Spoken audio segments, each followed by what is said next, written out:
పొంగనాల బూరెలు. మరి ముందుగా పొంగనాల బూరెలు తయారు చేసుకోవడానికి కావాల్సిన పదార్థాలు ఏంటో చూసేద్దాం. పొంగనాల బూరెలు తయారు చేసుకోవడానికి కావాల్సిన పదార్థాలు: బెల్లం 1 కప్పు, ఉడికించిన పచ్చిశనగపప్పు 1 కప్పు, యాలకుల పొడి 1 టేబుల్ స్పూన్, ఇడ్లీ పిండి 1 కప్పు, నెయ్యి 4 టేబుల్ స్పూన్లు. పొంగనాల బూరెలు తయారు చేసుకోవడానికి కావాల్సిన పదార్థాలన్నీ కూడా రెడీగా ఉన్నాయి. దీనికోసం మనం ముందుగా ఏం చేసామంటే పచ్చిశనగపప్పుని ఉడికిచ్చేసుకొని రెడీగా పెట్టుకున్నాం. ఓకే, బాగా నీళ్లు పోసి కాదు, మనం మామూలుగా బూరెలు చేసుకుంటాం కదా ఆ విధంగా అనమాట. మరి ఇలా పేస్ట్ లాగా అయితే చేయలేదు. ఇదిగోండి ఈ విధంగా, అంటే మనం ఉడికించుకొని చక్కగా ఇలా మనకి మెదుపుకుంటే మనకి ఇలా పేస్ట్ అయ్యే విధంగా మనం చేసుకొని పెట్టుకున్నాం. అంతే అండి. ఇడ్లీ పిండి మన ఇంట్లో ఎప్పుడైనా మిగిలిపోయి, అంటే నిన్నటిది మొన్న 2 డేస్ తింటాం సాధారణంగా, దోశలైనా ఇడ్లీనైనా మనం 2 డేస్ తింటూ ఉంటాం. అలా ఏదైనా ఇడ్లీ పిండి మీ ఇంట్లో మిగిలిపోతే నెక్స్ట్ డే ఏదైనా సందర్భానుసారంగా, అంటే దేవుడికి కాకుండా మామూలుగా ఇంట్లో తయారు చేసుకోవాలి అనుకుంటే కనుక దాంతో ఉపయోగించుకోవచ్చు అనమాట, ప్రత్యేకంగా మళ్ళీ చేసుకోకుండా. ఇది ఇడ్లీ పిండి.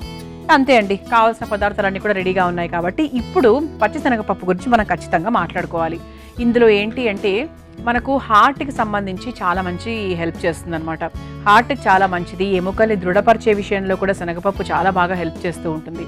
అండ్ అంతేకాకుండా మనకు కంటి చూపుకు కూడా చాలా మంచిది తెలుసా. అలాగే ప్రెగ్నెంట్ గర్భిణీ స్త్రీలకు కూడా శనగపప్పు చాలా హెల్ప్ చేస్తుంది. ఆ తర్వాత అంటే మనకు ప్రెగ్నెన్సీ తర్వాత కూడా రకరకాల హార్మోనల్ చేంజెస్ వల్ల నెక్లో, అంటే నెక్ బ్లాక్గా అయిపోవడము అలా జరుగుతూ ఉంటుంది. సో అక్కడ కూడా మనకి ఏంటి అంటే ఆ విషయంలో కూడా శనగపప్పు మనం ఇంట్లో ఉపయోగిస్తాం కదా శనగపిండి. సో మనకి బ్లాక్ పోవడానికి, బ్లాక్ హెడ్స్ పోవడానికి ఒక స్క్రబ్ లాగా కూడా, న్యాచురల్ స్క్రబ్ లాగా కూడా శనగపిండి చెప్పాలంటే చాలా బాగా ఉపయోగపడుతుంది. అంటే ఇవన్నీ కూడా ఏంటి అంటే శనగపప్పుకు, శనగపిండికి రెండింటికి కూడా వర్తిస్తూ ఉంటుందన్నమాట. అలా ఏంటి అంటే బోల్డ్ అన్ని రకాల ఉపయోగాలు ఉన్నాయి దీనికి. హార్ట్కి, బోన్స్కి, తర్వాత డైజెషన్కి చాలా చాలా మంచిది. మరి ఇంకెందుకు ఆలస్యం, శనగపప్పుతో చక్కగా ఈరోజు ఈ పొంగనాల బూరెలను తయారు చేసుకుందాం. అయితే పొంగనాల బూరెలు అంటే ఏంటి, ఇంతకుముందు నేను చెప్పాను కదా, ఈ పొంగనాల పెనంలో నేను బూరెలు వేస్తున్నా. అంటే తక్కువ నూనె లేదంటే తక్కువ నెయ్యితోనే నేను ఈ బూరెలు తయారు చేయబోతున్నాను అనమాట. సాధారణంగా బూరెలు అంటే ఏంటి, డీప్ ఫ్రై అనేది అందరికీ తెలిసిందే. అయితే డీప్ ఫ్రై వద్దు అనుకునే వాళ్లకు తక్కువ నూనెతో లేదంటే తక్కువ నెయ్యితో అయిపోవాలి అనుకుంటే ఇది మనకు చాలా బాగా ఉపయోగపడుతుంది ఈ ప్రాసెస్ అనమాట. అయితే దీనికోసం మనం ముందుగా ఏం చేద్దామంటే స్టవ్ వెలిగించుకుందాం. అంటే ఇది లేనిదే ఏది చేయలేం కదండి. సో ముందుగా స్టవ్ వెలిగించేసుకుందాం. అంటే ఇది మనకు తిన్నప్పుడు ఏంటి అంటే చాలాసేపటి వరకు మనకు హెవీగానే ఉంటుంది. సో అందుకే ఏంటంటే ఊరికూరికి ఆకలి అవ్వడము, ఏదో తినాలనిపిస్తూ ఉండడము అలా జరగదు. ఇన్ జనరల్ కూడా మనకి ఏంటి అంటే శనగపప్పు అనేది త్వరగా ఆకలి పుట్టించదు. అలాగే దాని ద్వారా ఏంటి అంటే ఆటోమేటిక్గా మనం బరువు కూడా తగ్గుతూ ఉంటాం, ఆకలిని కాస్త తగ్గిస్తుంది. సో ఊరికూరికి ఏదో ఒకటి తినాలి అని అనిపించడము తప్పు విషయం కాదు, కాకపోతే తినడం అనేది మంచి విషయం కూడా కాదు. కాబట్టి దాన్ని మనం కాస్త కంట్రోల్ చేసుకోవాలంతే. బాండి కాస్త వేడైన తర్వాత మనం ముందుగా ఏం చేద్దామంటే బెల్లం వేసేసుకొని బెల్లం కరిగి చేసుకుందాం. 1 కప్పు బెల్లం తీసుకున్నాను.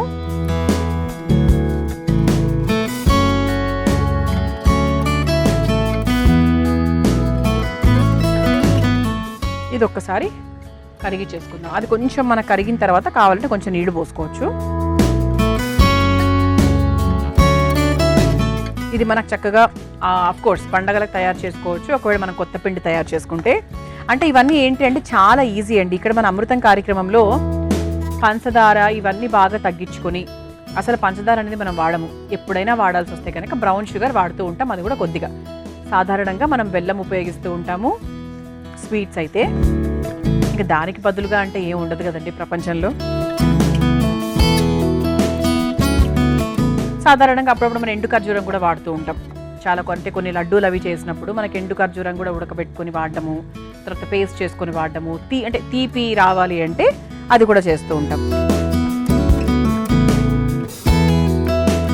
ఇది కొంచెం కరిగింది కాబట్టి కొద్దిగా నీళ్లు పోసుకుందాము.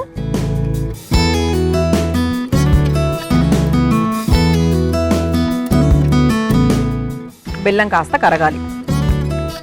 ఇది పిల్లలకు చేసి పెడితే కూడా చాలా ఇష్టంగా తింటారు. అండ్ పెద్ద ప్రాసెస్ కూడా ఏం కాదండి. అంటే ఆ పొంగల్ అంటే మామూలుగా బూరెల ప్రాసెస్ పెద్దదే, ఇలా చేస్తే మాత్రం చాలా ఈజీగా అయిపోతుంది.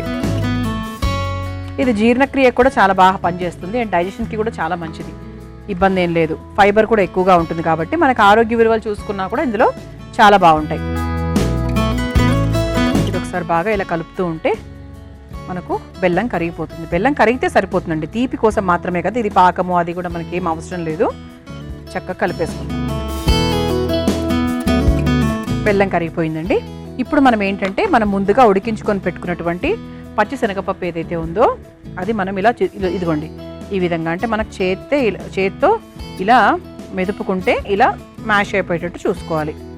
ఇది మనము ఇందులో వేసేసుకుందాం. అంతకన్నా ముందు యాలకుల పొడి కూడా వేసేసుకుందాం, ఎందుకంటే మనకు వన్స్ పెసరపప్పు ఈ శనగపప్పు వేసిన తర్వాత కరగకపోవచ్చు తొందరగా. అందుకేంటి అంటే మనం కాస్త బెల్లం నీళ్ళల్లో యాలకుల పొడి కూడా వేసేసుకుందాము. ఆ తర్వాత ముందుగా ఉడికించుకొని పెట్టుకున్నటువంటి పచ్చి శనగపప్పు,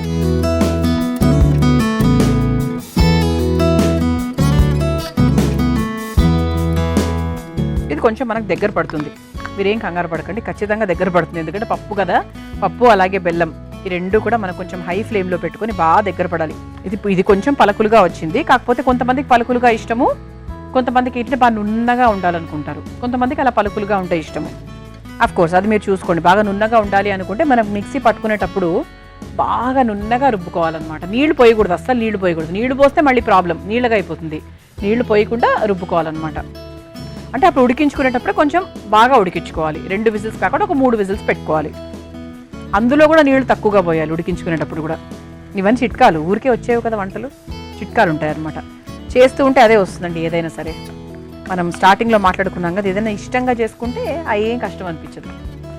అదే మనం ఇష్టపడలేదనుకోండి, ఆహా చిన్న విషయం కూడా చాలా పెద్దగా అనిపిస్తుంది.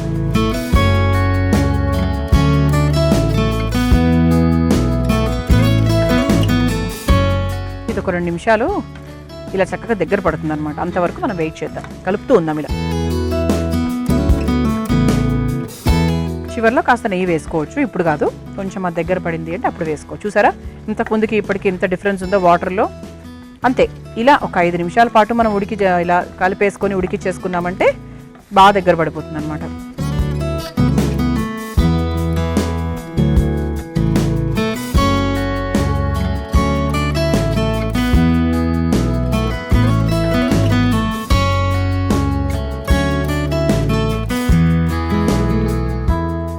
పేస్ట్ లాగా, అంటే బాగా దగ్గర పడిపోయి ఒక ఉండలాగా కట్టడానికి రెడీగా ఉందన్నమాట ఇది. ఇది ఒకసారి బాగా ఇట్లా కలిపేసుకున్నాం కాబట్టి ఇది కొంచెం మనము స్టవ్ ఆఫ్ చేసేసుకుంటే ఆటోమేటిక్గా సరిపోతుంది. ఇంకా టైం అంటే చల్లారిపోతే దగ్గర పడిపోతుంది. సో ప్రస్తుతానికి నీళ్లు అనేవి ఏమీ లేవు ఇందులో, చక్కగా కలిపేసుకున్నాము. మనకి బాండీని కూడా వదులుతోంది ఇది. ఇప్పుడు మనం స్టవ్ ఆఫ్ చేసేసుకుందాం. స్టవ్ ఆఫ్ చేసేసుకొని ఇప్పుడు ఏం చేద్దామంటే దీన్ని చక్కగా ఒక దీంట్లో అయినా చల్లబరుచుకోవచ్చు, వేరే ప్లేట్లో కానీ తీసుకొని చల్లార్చుకోవచ్చు. చూసారా అండి, ఇది చక్కగా మనకు చల్లారిపోయింది. అంటే మనకు చెయ్యి పెట్టడానికి, ఉండ కట్టుకోవడానికి అణువుగా ఉంటే సరిపోతుంది అనమాట. ఇప్పుడు మనం ఏం చేయాలి అంటే, ఇటువైపు ఇడ్లీ పిండి రెడీగా ఉంది, నెయ్యి రెడీగా ఉంది, మనకు పూర్ణం కూడా రెడీగా ఉంది. ఇప్పుడు పొంగణాల బూరెలు తయారు చేసేసుకుందాం. ముందుగా మనం ఏం చేయాలి అంటే ఈ పొంగణాల బాండీని ఆన్ చేసుకుందాం. స్టవ్ వెలిగించేసుకుంటే మనకి పొంగణాల పెనం ఏదైతే ఉందో అది కాస్త వేడవుతూ ఉంటుంది. ఈలోపు మనం ఏం చేద్దాము, ఇందులో కాస్త నెయ్యి వేసేసుకుందాం, అంటే మనకు అడుగు అంటకుండా ఉండడానికి.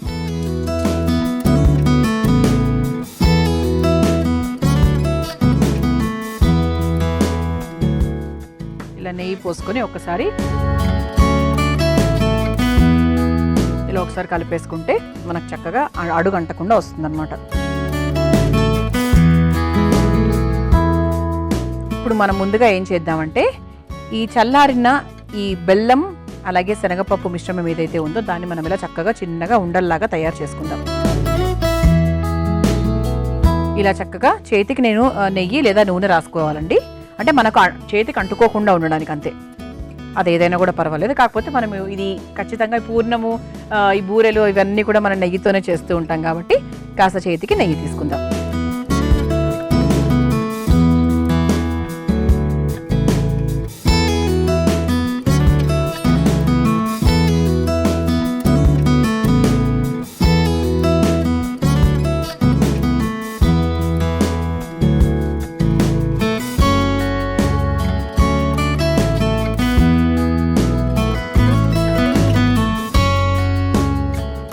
ఈ విధంగా చిన్న చిన్న ఉండల్లాగా తయారు చేసుకున్నాం. ఇప్పుడు మనం ఏం చేయాలంటే ఈ పొంగణాల పెనం కూడా చాలా వేడెక్కిపోయింది. ఇప్పుడు ముందుగా మనం తయారు చేసుకున్న ఇడ్లీ పిండిని కొంచెంగా వేసుకుందాం. ఫస్ట్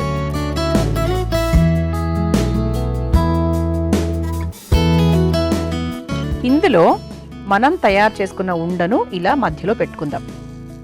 ఆ తర్వాత పైన నుంచి మరలా ఇడ్లీ పిండిని వేసేసుకుందాం.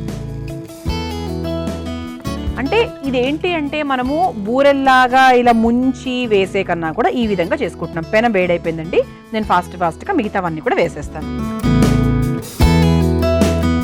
నేను కొంచెం ఫాస్ట్గా చేస్తాను ఎందుకంటే మాడిపోతుంది కాబట్టి.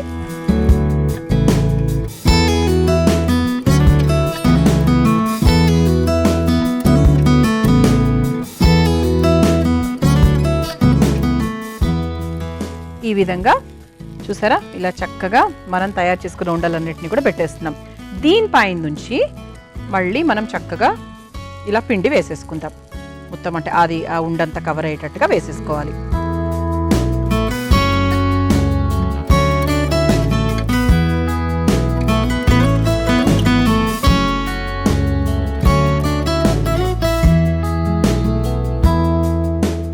ఆ తర్వాత ఇందులో చక్కగా కాస్త నెయ్యి వేసుకుందాం. కొంచెం నెయ్యి ఎక్కువగానే వేయాలండి. ఎక్కువగానంటే మరీ ఒక చుక్క అలా కాకుండా ఒక హాఫ్ స్పూన్ లాగా వేస్తే బాగా వస్తుంది అనమాట. రుచి బాగుంటుంది. స్వీట్ కదా, రుచి కూడా బాగుంటుంది, బాగా వేగుతుంది. మనకు చక్కగా చూసారా ఈ విధంగా అయిందనమాట. అంటే మనం ఎక్కడా కూడా ముంచలేదు, కానీ మనకు బూరెలు తయారైపోయాయి. ఎలా అంటే ఇలాగే అనమాట. పొంగనాల బెల్లంతో ఇలా చక్కగా చేసేసుకోవచ్చు అండి. చాలా తక్కువ నూనెతో చక్కగా చేసేసుకోవచ్చు అనమాట. ఎక్కడ డీప్ ఫ్రైలు ఇలాంటివి ఎక్కడ ఏ మాట రాలే చూసారా, సూపర్గా అయిపోయాయి. నెయ్యితో వేయించేసుకున్నాం కాబట్టి రంగు కూడా సూపర్గా మారిపోయింది. ఇక స్టవ్ కూడా ఆఫ్ చేసేసుకోవచ్చు, అయిపోయింది. ఇప్పుడు మన ప్లేట్ కూడా రెడీగా ఉంది కాబట్టి ఈ ప్లేట్లోకి సర్వ్ చేసేసుకుందాం. అలాగే మా ప్లేట్ కూడా చూసారా ఎంత చక్కగా డెకరేట్ అయ్యి ఉందో. పైనాపిల్, తర్వాత కీరా ఇవన్నీ ఉన్నాయన్నమాట. అన్ని హెల్దీ. ఏమంటే మా వంటలు ఎంత హెల్దీగా ఉంటాయో మా ప్లేట్లో ఈ కార్వింగ్ కూడా అంతే హెల్దీగా ఉంటుంది.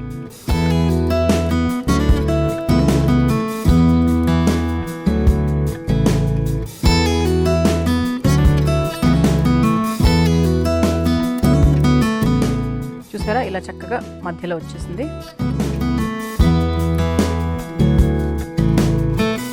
ఈ విధంగా వేడివేడిగా తక్కువ నెయ్యితో ఇంత చక్కటి టేస్టీ బూరెలు మనం తయారు చేసేసుకున్నాం. పొంగడాల బూరెలు మీరు తయారు చేసుకోవాలనుకుంటే కావాల్సిన పదార్థాలు, తయారు చేసుకునే విధానం మరొకసారి చూసేయండి. పొంగడాల బూరెలు తయారు చేసుకోవడానికి కావాల్సిన పదార్థాలు: బెల్లం 1 కప్పు, ఉడికించిన పచ్చిశనగపప్పు 1 కప్పు, యాలకుల పొడి 1 టేబుల్ స్పూన్, ఇడ్లీ పిండి 1 కప్పు, నెయ్యి 4 టేబుల్ స్పూన్లు. పొంగడాల బూరెలు తయారు చేసుకునే విధానం: ముందుగా స్టవ్ వెలిగించి బాండీలో బెల్లం, నీళ్లు పోసి కరిగించుకోవాలి. ఆ తర్వాత అందులో యాలకుల పొడి, ఉడికించుకున్న పచ్చిశనగపప్పు వేసి దగ్గర పడేంత వరకు మగ్గించుకొని చల్లార్చుకోవాలి. తర్వాత చేతికి నెయ్యి రాసి చిన్న చిన్న ఉండల్లాగా చేసుకోవాలి. ఇప్పుడు స్టవ్ వెలిగించి పొంగడాల పెనానికి నెయ్యి రాసి కరిగిన తర్వాత ఆ పాన్ లో ఇడ్లీ పిండి సగానికి వేసుకొని ముందుగా సిద్ధం చేసుకొని పెట్టుకున్న శనగపప్పు ఉండల్ని మధ్యలో పెట్టి మళ్ళీ దానిపైన ఇడ్లీ పిండిని వేసి కాస్త నెయ్యి వేసి 2 వైపులా కాల్చుకొని ఒక సర్వింగ్ ప్లేట్లోకి తీసుకుని సర్వ్ చేసుకుంటే పొంగడాల బూరెలు రెడీ.